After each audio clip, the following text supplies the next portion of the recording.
Welcome, everyone. I'm Patricia Rossi, the VP of Engagement for the Academy of Marketing Science. Thank you for joining us for the first episode of AMS Illuminations, a podcast series by the Academy of Marketing Science that brings together AMS fellows for deep dives into the ever-changing world of marketing. In AMS Illuminations, we will explore career tips, strategies for forging successful research partnerships, groundbreaking marketing studies, and the game-changing impact of new technologies. For our first episode, we are joined by Obinna Obilo and Carlson to discuss how to bridge the gap between the academic and practitioner worlds. Obi is an innovation and strategy specialist at Nestle, focused on keeping the consumer at the core of the innovation process for the global coffee category. Formerly, Obi was an associate professor of marketing at Central Michigan University. His research has been published in many top journals, including Journal of Business Research, Marketing Letters, and Journal of Strategic Marketing. Brad is professor of marketing at St. Louis University and the current president of AMS. He has received several awards for teaching, service, and research. His research has appeared in many top journals, including the Journal of the Academy of Marketing Science, Journal of Market Research, and the Journal of Business Research. Thank you both for joining us today. The floor is yours. Thank you so much for putting all of this together. Obi, it's great to see you. It's been too long, my friend. I know, it's excellent. I miss all my AMS friends and just collaborating, hanging out, being social, being professional, all of that together. I really miss that. Even as I've started my new journey, I really miss that camaraderie I had with all my colleagues over the last 14, 15 years or so, being at AMS and in academia as a whole. So glad to be back and glad to see everyone here. One of our initiatives at AMS, as you know, trying to bridge the gap between academics and practice. And I can't think of a better person to discuss that with than someone who's literally bridged the gap, moving from academics to practice. So I'm definitely looking forward to this conversation and hearing some of your insights. I'm curious for you, what initially motivated you to be interested in academic life? My background is a little different from perhaps some of our colleagues. I started in engineering. So I was an electrical engineer, and my first career was in working in consulting for oil and gas companies. So doing a lot of their electrical substation work for refineries in the oil and gas space. I know it sounds like some other crazy world here, but that's really what my initial interest was. And I love that world. And as I went back to get my master's in engineering, they just started this hybrid program where if you're not engaging in a full MBA or enrolling in a full MBA program, you can take a few MBA classes while you're getting your engineering master's degree. So I'm working on my engineering degree and just dabbling in some MBA classes. And one of the first classes I had in that MBA Light program was a marketing management class, marketing 530 or so, I believe. And the professor was Barry Davitt. So this is way back in 2008, 2009, sometime in that space. And I just loved the material from my first day in the class. I just thought it was the coolest thing ever. We were working on a few interesting case studies. It's just, me and my group trying to solve these problems, thinking like a consultant, but in a completely different space that I was used to in engineering. I fell in love with the subject matter. And Barry will confirm this, but I think I was one of only a couple of people that got an A in his class because I just loved it so much. I had a conversation with him after that, just asking how I could kind of further my experience in that space. And he told me, and I remember this vividly, was like, you might be interested in getting into a doctoral program. And I'm thinking, what is this? How much longer do I have to be in school? And so on and so forth. Because, coming back to grad school, I was like, I'm not making any money. I've been making money the past few years. And, and I was listening to Barry and hearing you said, like, yeah, perhaps, you're going to be in school for 4 more years. I'm like, there's no way I'm going to do that. I'm not coming back for a doctorate program for 4 more years. I want to go back and make, money in the real world again. But the more I thought about it, the more I worked on some of that material. It was just an opportunity I wasn't going to pass up. Just wanting to learn more, particularly what I focused on was consumers in this marketing space and how we can get to the heart of consumers, how we can understand the psychology of consumer behavior, and how we can actually overlay that with the economic side of things. That was really what was interesting to me and why I decided to go into academia, 4 more years in school. It's an experience I would never get back. I would do it again and again if I had a time machine to go back. You mentioned those doctoral sessions at your first AMS conference. Can you talk a little about that experience? What was it like experiencing that, preparation for that? Obviously, you talked about the MBA experience. Now you're in the middle of a PhD program. You're attending a conference. You're interacting with all these academics doing this research. What was that experience like for you? It was an interesting first dive into the space. I remember at my first AMS conference, I had to present. And I'd given many presentations, in different fields where I had different strengths. And public speaking is something I've always enjoyed. I felt like that I've always been, I'd say decent, not being braggadocious, decent at public speaking, but coming here and having to speak, as a doctoral student with other faculty members there, it was one of the most nerve-wracking things that I've ever experienced. My very first presentation at AMS. And, going back to not harping on my love or family, the Academy of Marketing Science. And I remember, I believe John Ford was one of those professors at the time in that session who, over time we've become more of colleagues now. But just seeing John and Barry and some of the people in that session, I was so nervous. But the way they approached giving critical feedback really is what, going back to the harping against no affairs, really is what made me love this conference. It wasn't about criticizing or telling you, well, this is not the best approach or that's dumb or anything like that. It was more about this collaboration to co-create better research. And that's essentially how I saw AMS. And so I went from nervous in my very first presentation to, as I went in future years, it was more about, okay, I have this neat idea. It's not fully fleshed out. I'm not nervous to bring it out here because I know that the spirit of camaraderie is here. How can we build and co-create this idea together? Perhaps there are experiences that person X might have that I've never seen. It doesn't matter how much further they are than I am in the discipline. They have valuable input that can help me shape this idea into something better. And that's something that I really appreciated. It was more about building together and not just tearing people down. Do you see any similarities in your experience now in practice in terms of openness, the receptiveness of the people that you're speaking to for ideas that are not fully fleshed out? Because that's a lot of what we do in academics is we come up with questions. I talk to PhD students all the time. I say, by the time you get out of here, you shouldn't have all the answers, but you should be more prepared to ask the right questions. That's a little different from sitting around the boardroom table and making a pitch. So what do you see in terms of similarities, differences between how we approach new ideas in academics versus in practice? I can only explain this from my use case. And Brad, I've joked with you about speed being the critical differentiator between academia and practice, right? Our metrics are different. Our success factors are different. Our KPIs are different. Speed is critical where you have several competitors. So I can speak in the particular space I work in CPG. We're making consumer packaged goods, fast-moving consumer goods, and fast is embedded in the name. You have to be one of the first people to market with your ideas. So you don't just become what we call a B2 product. So after 2 or 3 other firms have actually launched this product, you don't want to be the brand that comes in and say, me too, I have a product in the space. So speed is critical, as part of our success factors, because profit is obviously a metric that we're judged on as well. But the interesting thing about it is in the particular space where I sit is something called front-end innovation, meaning I sit in the R&D space, which is exciting because a lot of people I get to work with, besides being business and consumer people, are scientists, are chemical engineers, are people working on creating these new recipes, these new ideas. And my particular focus is just making sure that as we're innovating all these new ideas, think about it as new product development. As we're creating new products, right, we want to make sure the consumer is at the forefront. So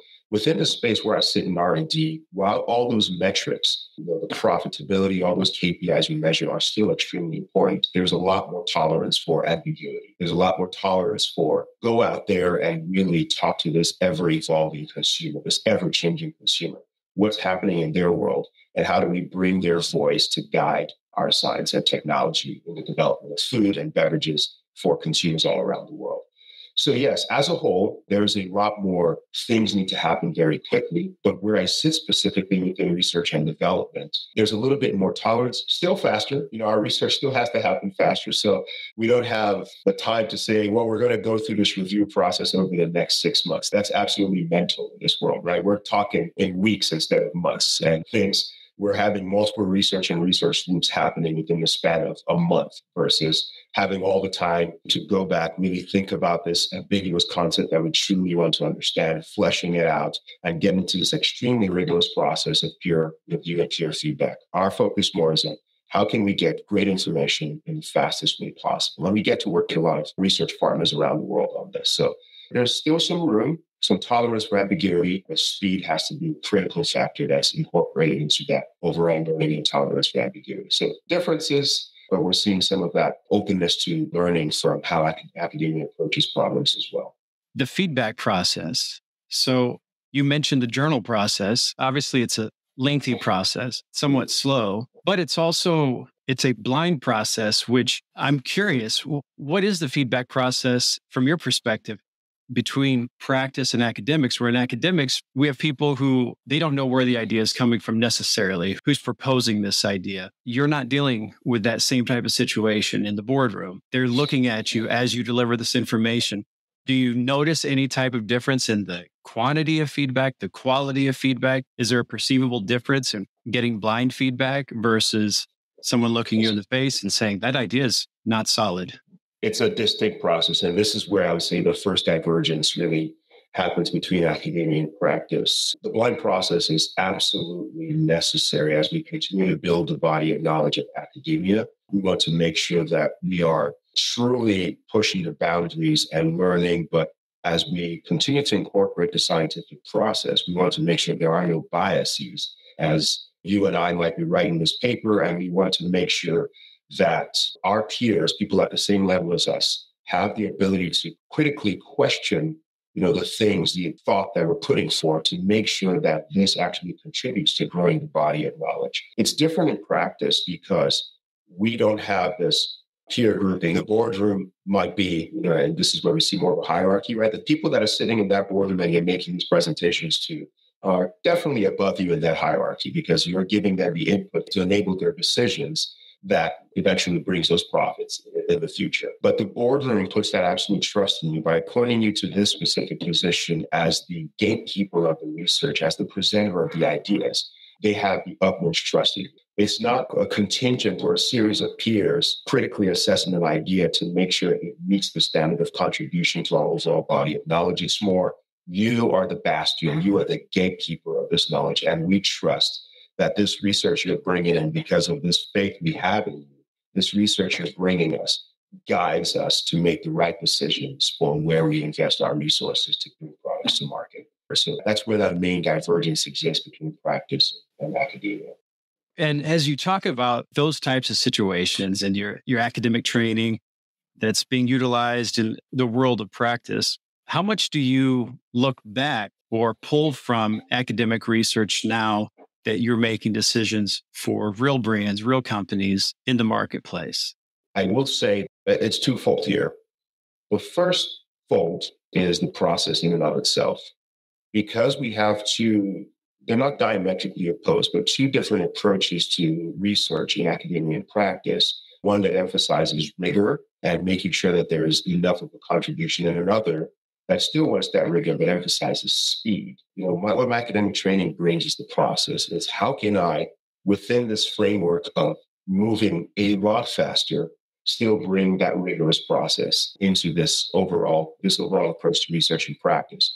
That's something my academic training brings. How can I engage with some of the research partners you work in with to make sure that rigorous analysis, that rigorous approach to answering questions is still incorporated into this research process? So, and that's where my academic research I've seen, or my academic training has brought the most value, is thinking properly, thinking through critically addressing consumer questions, not just asking general, very broad-based questions, but really bringing that in-depth assessment of the consumer into the questioning that we do with our practice research. That's where my academic training has really helped me.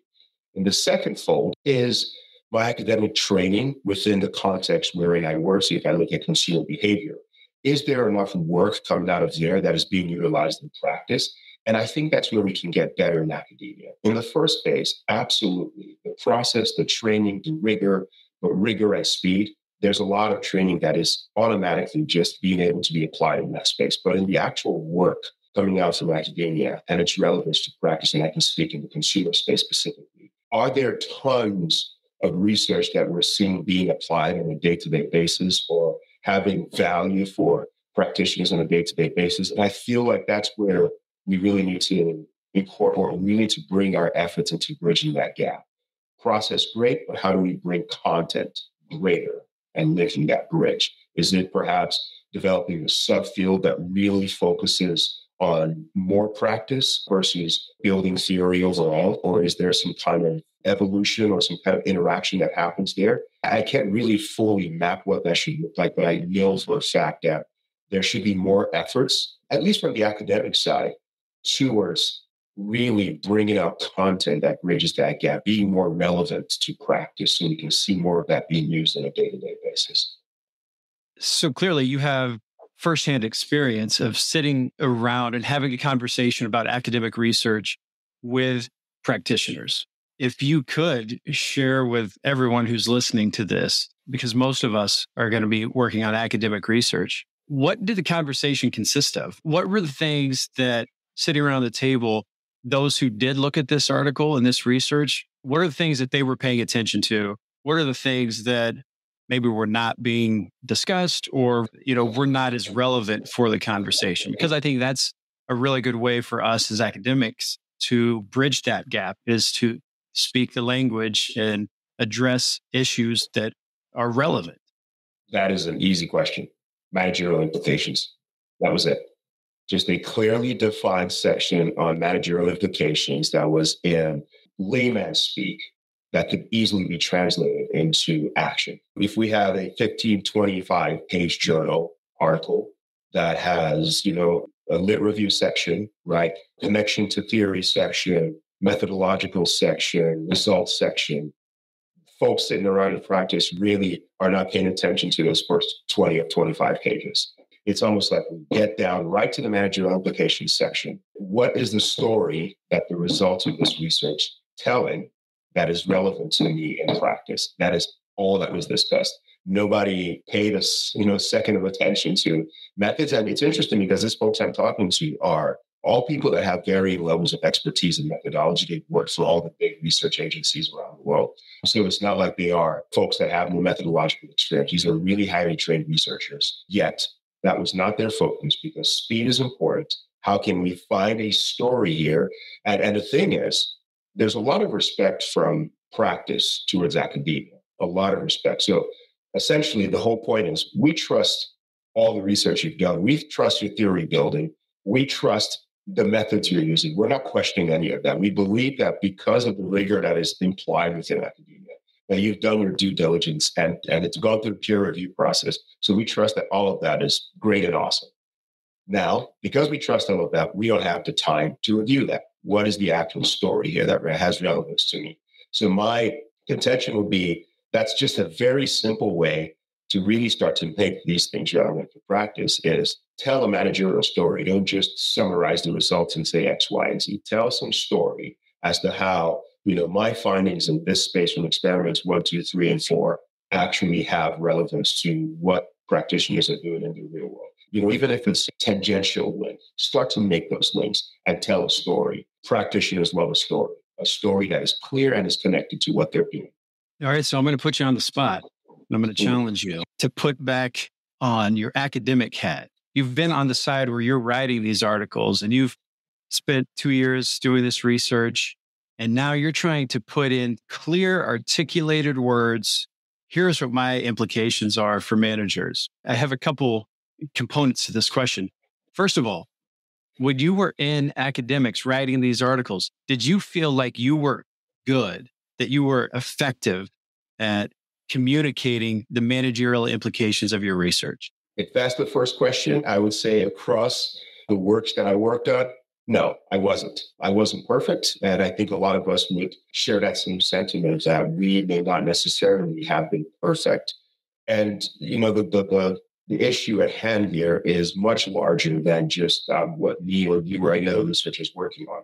Is the way we approach the academy as a whole and the academy and the academia as a whole.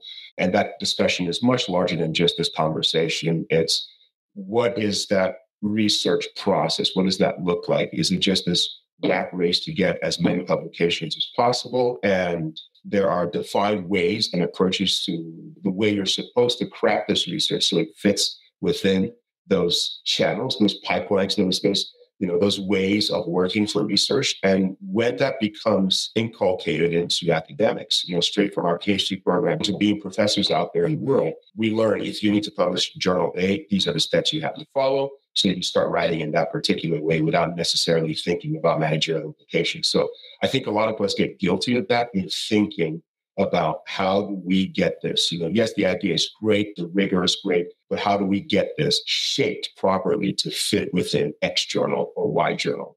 And that really removes some of that necessity to think about how this would be practical for managers. But to add to that, I did say the last topic we were discussing here that we could certainly have various pillars of research, if you will, where we could have research that's purely conceptual, that really may not have any implications for managers, and there's room for that. And then journals could also have research that builds on theory by using some of the methods, all the different methods, qualitative, that we've learned and continue to work with to build on theory.